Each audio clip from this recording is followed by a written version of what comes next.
아무리 벌어도 돈이 모이지 않는 이유. 500억 자산가가 말하는 돈의 함정. 왜 돈을 버는데도 항상 부족할까? 많은 사람들이 이렇게 말합니다.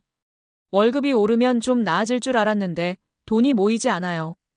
사업으로 큰 돈을 벌었지만 이상하게 통장에 남는 게 없어요. 저축도 하고 나름대로 아끼면서 사는데 돈이 새는 느낌이에요. 놀랍게도 돈을 많이 버는 것과 부자가 되는 것은 완전히 다른 이야기입니다. 연봉이 1억이어도 가난한 사람이 있고 월급 300만 원으로도 자산을 키워가는 사람이 있습니다.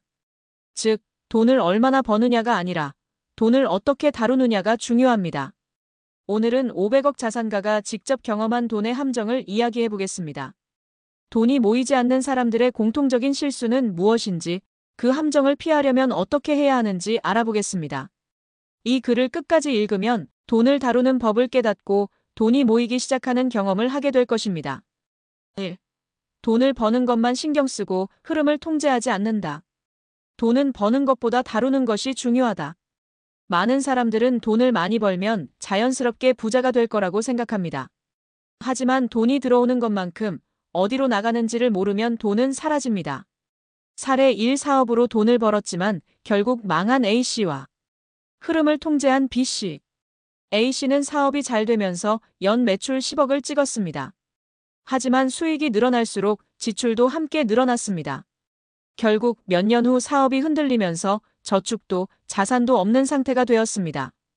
반면 B씨는 같은 연봉을 받았지만 돈이 들어오고 나가는 흐름을 철저히 관리했습니다. 불필요한 소비를 줄이고 돈을 자산으로 바꿔나갔습니다. 결국 그는 경제적 자유를 이루었고 돈이 없어질 걱정을 하지 않게 되었습니다. 해결책. 돈을 버는 것보다 어디로 흘러가는지를 먼저 체크하라. 소득이 늘어날 때마다 지출을 함께 늘리지 마라. 수입의 일부를 반드시 저축과 투자에 먼저 배분하라. 2. 돈을 소비의 도구로 보면 절대 부자가 될 수 없다. 부자는 돈을 소비하지 않고 돈을 일하게 만든다. 돈을 모으지 못하는 사람들은 돈을 소비할 수단으로 봅니다. 반면 부자들은 돈을 불리는 도구로 활용합니다. 사례 2. 연봉이 높았지만 소비로 돈을 날린 C씨와 자산을 키운 D씨. C씨는 연봉이 1억이 넘었지만 명품, 여행, 고급 외식에 돈을 썼습니다. 결국 몇 년이 지나도 자산이 전혀 없는 상태였습니다. 반면 D씨는 연봉이 6천만 원이었지만 소비보다 자산을 사는 데 집중했습니다.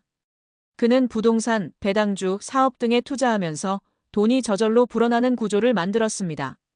결국 몇 년 후 그는 경제적 자유를 이루었고 더 이상 돈 걱정을 하지 않게 되었습니다. 해결책. 돈을 소비하지 말고 돈이 돈을 벌게 만들어라. 연봉이 올라가도 자산을 먼저 사는 습관을 들여라. 부자는 소비가 아니라 현금 흐름을 만드는 데 집중한다. 3. 일에서 번 돈만 의존하면 결국 돈이 모이지 않는다. 부자는 돈을 일하게 만들고 가난한 사람은 평생 일을 멈추지 못한다. 많은 사람들이 돈을 벌려면 더 많이 일해야 한다고 생각합니다. 하지만 부자들은 돈이 스스로 불어나는 시스템을 만듭니다. 사례 3. 죽을 때까지 일해야 하는 E씨와 일하지 않아도 돈이 들어오는 F씨.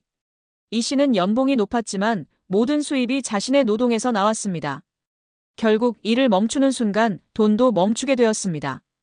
반면 F씨는 월급 외에도 배당주, 임대소득, 온라인 비즈니스 등으로 추가 소득을 만들었습니다. 결국 그는 일을 그만둬도 돈이 계속 들어오는 구조를 만들었습니다. 해결책. 소득이 아니라 자산에서 돈이 나오게 만들어라. 일을 하지 않아도 돈이 벌리는 시스템을 구축하라. 노동소득에만 의존하면 평생 돈 걱정에서 벗어날 수 없다. 4. 돈이 모이는 원리를 모르면 돈은 사라진다. 돈은 저절로 모이지 않는다. 의도적으로 시스템을 만들어야 한다. 돈이 모이지 않는 사람들은 돈이 남으면 저축하는 방식을 씁니다. 하지만 부자들은 먼저 돈을 떼어놓고 남은 돈으로 생활합니다. 사례 4. 돈을 모으지 못한 G씨와 자동으로 돈을 모은 H씨. G씨는 월급이 들어오면 생활비를 쓰고 남는 돈을 저축했습니다.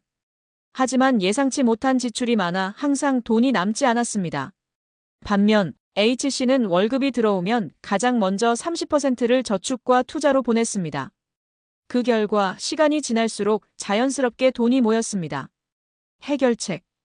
돈을 먼저 떼어놓고 남는 돈으로 생활하라. 자동이체를 활용해 강제적으로 돈을 모으는 습관을 만들어라. 결론. 돈이 모이지 않는 사람들의 공통적인 함정.